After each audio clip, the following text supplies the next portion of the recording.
to Marty. He's in Cherry Hill. He's on Talk Radio 1210. Hey, Marty, afternoon to you. Hi. Reports keep coming out that our military bases in Qatar, Saudi Arabia, Bahrain are completely obliterated, as Trump and Hegseth would like to say. How come they're not disclosing that at all? It's funny that Keg Breath never talks about that at his hearings. Oh, funny, Marty. So, Marty, let me ask you then. You're in the camp. Let's put that aside just for a moment. You're in the camp. We should have allowed the Iranians to continue what they were doing. No, why would you think that? Well, it seems to be that I don't know how widespread it is. Go ahead. Because I have a problem with Keg Breath lying, therefore I want Iran to get a bomb? How stupid is that? Well, thank you, Marty, for that. So tell me why you're bringing this up. What is it that you are trying to underline here? I'm asking you more a broader question.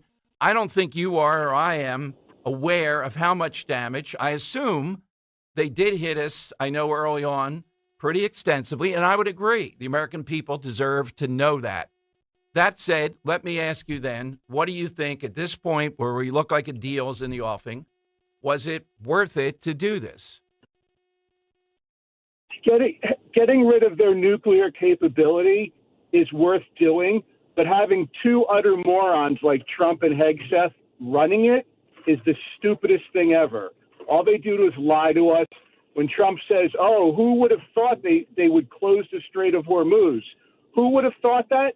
Every friggin' expert the past 50 years that studied it, you idiot. So your point then is how we conducted this war. All right, Marty, I'm glad you clarified. I'm glad you're on board with this was the right thing to do. If you don't like the execution of it, that's fine to critique it.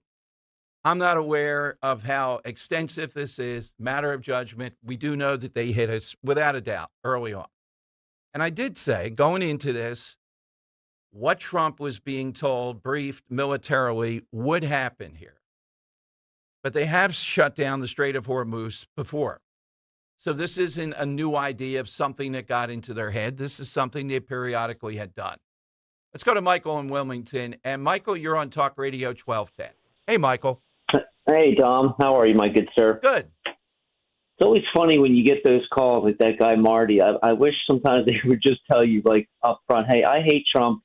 I hate the Republicans, and let me get to my point, because they always expose themselves, like, at some point. Well, you know what? You know, that's my style. We don't dance here. Just tell me you want to say that. That's fine. Without all the preliminaries, it's like a foreplay of a bizarre sort here in talk radio. You know what I mean? Spare me. Come on. Let's get to the action. Yeah. Say that in a promo. That's right. Talk radio foreplay. Oh, man, that was great. Yeah. So just a couple of quick comments I wanted to make.